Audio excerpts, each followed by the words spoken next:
Iran और Israel के बीच अगस्त में फिर बड़ी टक्कर होने का अलर्ट मिल गया है। ईरान ने अपने परमाणु वैज्ञानिकों को बंकरों में छुपाना शुरू कर दिया है। ईरान को डर है कि इजरायल फिर से उसके परमाणु वैज्ञानिकों पर हमला कर सकता है।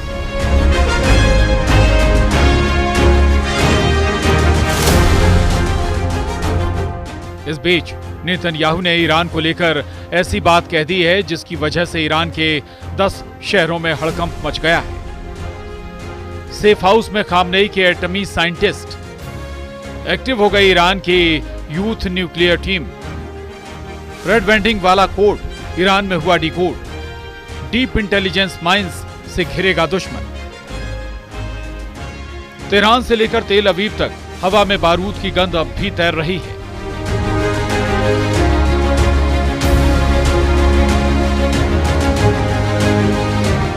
बारह दिन तक चले बमबारी के दौर ने ईरान के न्यूक्लियर और मिलिट्री इंफ्रास्ट्रक्चर को हिलाकर रख दिया। ऑपरेशन राइजिंग लॉइन के नाम से हुई इस कार्रवाई में इजरायल ने 100 से ज्यादा स्ट्रेटेजिक लोकेशंस को निशाना बनाया, जिसमें नतांज और फोर्डो जैसे अहम न्यूक्लियर प्लांट भी शामिल थे। इस युद्ध में सिर्फ मिसाइलें ही नहीं गिरी, बल्कि ईरान के वैज्ञानिकों की रीढ़ भी तोड़ी गई।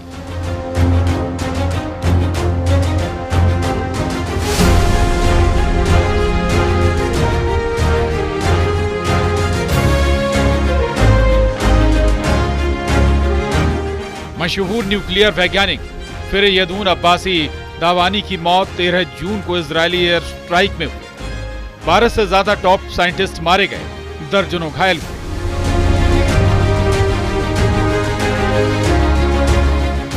अब जो बचे हैं उन्हें डेड मैन वॉकिंग कहा जा रहा है, क्योंकि उनका नाम इजरायल की हिट लिस्ट में दर्ज है। यही वजह है कि ईरान ने तुरंत स्पेशल ऑपरेशन चलाकर इन्हें अंडरग्राउंड भेज दिया। तेहरान और उत्तरी तटीय इलाकों में बने सेफ हाउस अब इन वैज्ञानिकों के नए पते हैं। इनके यूनिवर्सिटी पदों पर अब ऐसे लोग बैठा दिए गए हैं जिनका न्यूक्लियर प्रोग्राम से कोई लेना देना नहीं।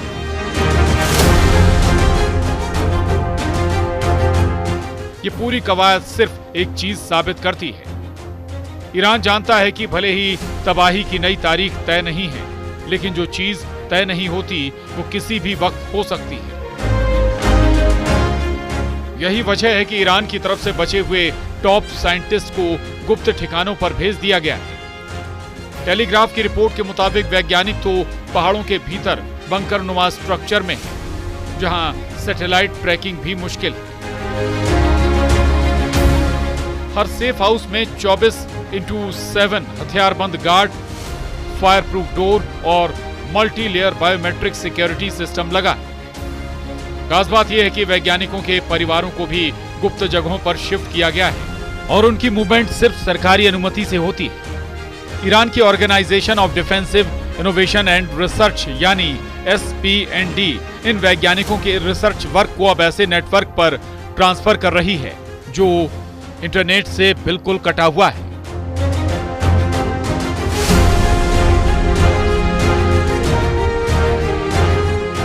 ये वैज्ञानिक अब लैब में नहीं बल्कि टॉप सीक्रेट मिलिट्री फैसिलिटीज में काम कर रहे हैं, जहां एक्सप्लोसिव्स, न्यूट्रॉन फिजिक्स और वॉरहेड डिजाइन पर रिसर्च जारी है। ईरान के लिए ये लोग सिर्फ वैज्ञानिक नहीं बल्कि न्यूक्लियर शील्ड हैं और उनकी एक गलती पूरे प्रोग्राम को खतरे में डाल सकती है।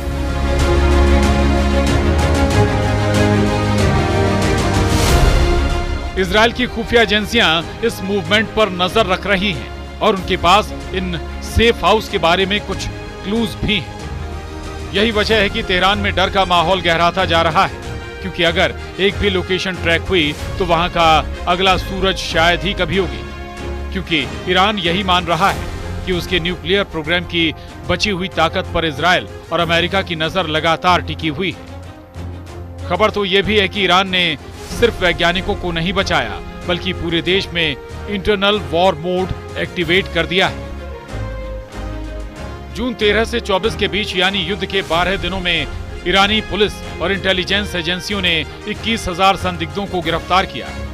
इनमें 2,774 अवैध प्रवासी भी शामिल थे, जिन पर इजरायल के लिए जासूसी करने का शक है। 261 लोगों को सीधे सीधे जासूसी के आरोप में पकड़ा गया जबकि 172 को संवेदनशील इलाकों में अनऑथराइज्ड फिल्मिंग के लिए हिरासत में लिया गया।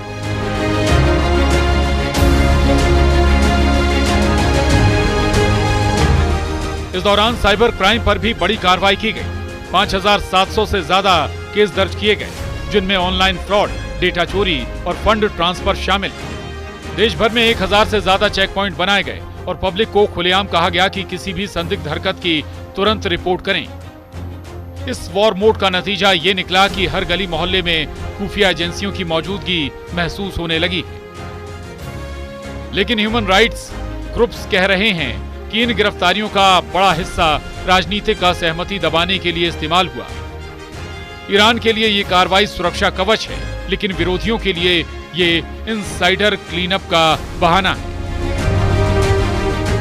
इंटेलिजेंस रिपोर्ट के मुताबिक 21,000 में से सैकड़ों लोगों पर गंभीर आरोप लगाए गए हैं और उनमें से कम 7 लोगों को इजरायल के लिए जासूसी के जुर्म में फांसी दी जा चुकी है।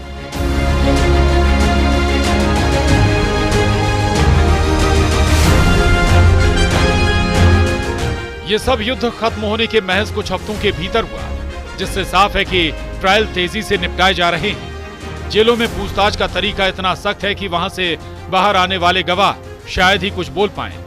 मीडिया को इन मामलों की कवरेज सीमित करने के आदेश हैं और ज्यादातर रिपोर्ट्स सिर्फ सरकारी बुलेटिन तक सीमित रहती है। इसके बावजूद कुछ इंटरनेशनल सोर्सेज बात का दावा कर रहे हैं कि गिरफ्तार लोगों में से कई निर्दोष हैं, जिन्हें महज शक के आधार पर उठा लिया गया।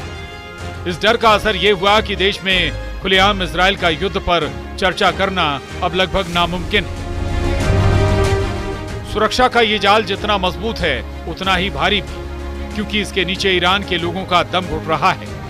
ईरान और इजरायल में नए युद्ध की आशंका इसलिए और भी ज्यादा जोर पकड़ रही है क्योंकि दोनों तरफ से उकसाने वाली बयानबाजी हो रही है।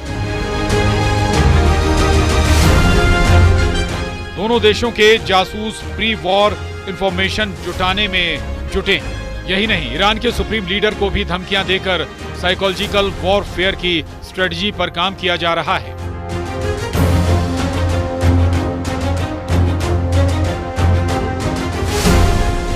अगस्त को इजरायल के डिफेंस मिनिस्टर इजरायल कॉट्स ने सोशल मीडिया हैंडल एक्स पर खामनेई को टारगेट करते हुए लिखा कि जब भी बंकर से बाहर निकलो, आसमान की तरफ देखना और हर भनभनाहट को ध्यान से सुनना। ये भनभनाहट इशारा था इजरायली ड्रोन और हवाई हमलों की तरफ। कॉट्स यहीं नहीं रुके, उन्होंने लिखा, रेड वेडिंग के मेहमान तुम्हारा इंतजार कर रहे हैं। रेड वेडिंग यानी वो अचानक हमला जिसमें जून के युद्ध के दौरान ईरान के 30 से ज्यादा टॉप मिलिट्री कमांडर एक साथ मारे गए थे। इस तरह की पब्लिक वार्निंग सिर्फ धमकी नहीं बल्कि साइकोलॉजिकल वॉरफेयर का हिस्सा, ताकि ईरान की टॉप लीडरशिप हर वक्त हमले की दहशत में जिंदा रहे। जून की रेड वेडिंग ईरान के लिए वैसी ही थी जैसे एक ही वॉर में पूरी सेना की कमान तोड़ देना। इजरायल ने अलग अलग शहरों में एक ही समय पर एयर स्ट्राइक की और ऐसे मीटिंग पॉइंट्स को निशाना बनाया जहां ईरान के टॉप कमांडर मौजूद थे। इनमें से कई कमांडर रेवोल्यूशनरी गार्ड्स के स्ट्रेटेजिक यूनिट्स को लीड कर रहे थे। हमलों के बाद कम से कम 24 घंटे तक ईरान की कमांड ठप रही। कोई आदेश देने वाला नहीं था, कोई रिस्पॉन्स कोऑर्डिनेट नहीं कर पा रहा था। इस घटना ने साबित कर दिया कि इजरायल के पास ईरान के टॉप सीक्रेट मूवमेंट की पूरी खुफिया जानकारी थी। यही वजह है कि कॉट्स के रेड वेडिंग वाले शब्द ईरान की सत्ता के गलियारों में लगातार गूंज रहे हैं। ईरान इस मनोवैज्ञानिक दबाव को तोड़ने के लिए अब डिफेंस से ज्यादा ऑफेंसिव खुफिया ऑपरेशंस पर जोर दे रहा है। हाल के हफ्तों में इजरायल से जुड़े कई देशों में ईरानी एजेंट्स की गिरफ्तारी हुई है जो कथित तौर पर मर्डर प्लॉट और डेटा हैकिंग मिशन पर थे। साथ ही ईरान ने अपने बैलिस्टिक मिसाइल यूनिट्स को हाई अलर्ट पर रखा है और रेवोल्यूशनरी गार्ड्स के सैटेलाइट यूनिट को इजरायली सीमा की 24/7 मॉनिटरिंग का आदेश दिया है। टॉप न्यूक्लियर फैसिलिटीज के आसपास एयर डिफेंस मिसाइल बैटरी भी तैनात की गई है। लेकिन असल जंग जमीन या हवा में नहीं बल्कि खुफिया नेटवर्क में चल रही है। जहां हर एक जानकारी, हर एक लोकेशन और हर एक शख्स की मूवमेंट अगला हथियार बन सकती है।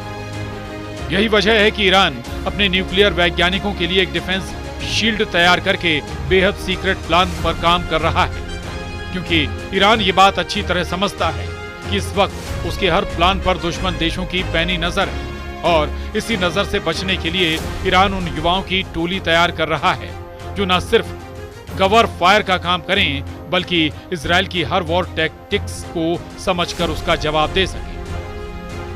लेकिन ईरान के इस सीक्रेट मिशन के बीच इजराइल के पीएम बेंजामिन नेतन्याहू ने एक बार फिर ईरान के जख्मों को कुरेद दिया है। उन्होंने ईरान में बिजली, पानी और सूखे का हवाला देते हुए कहा है कि ईरान के हालात बदल सकते हैं, बशर्ते कि ईरान में सत्ता परिवर्तन किया जाए।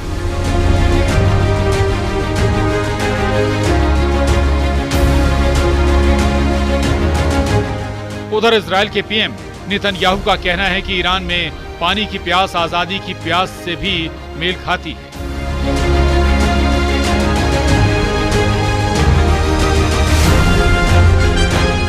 तो आपके लिए एक बड़ी खुशखबरी है, जैसे ही आपका देश आजाद होगा, इजराइल के शीर्ष जल विशेषज्ञ अत्याधुनिक तकनीक और तकनीकी जानकारी लेकर हर ईरानी शहर में पहुंचेंगे।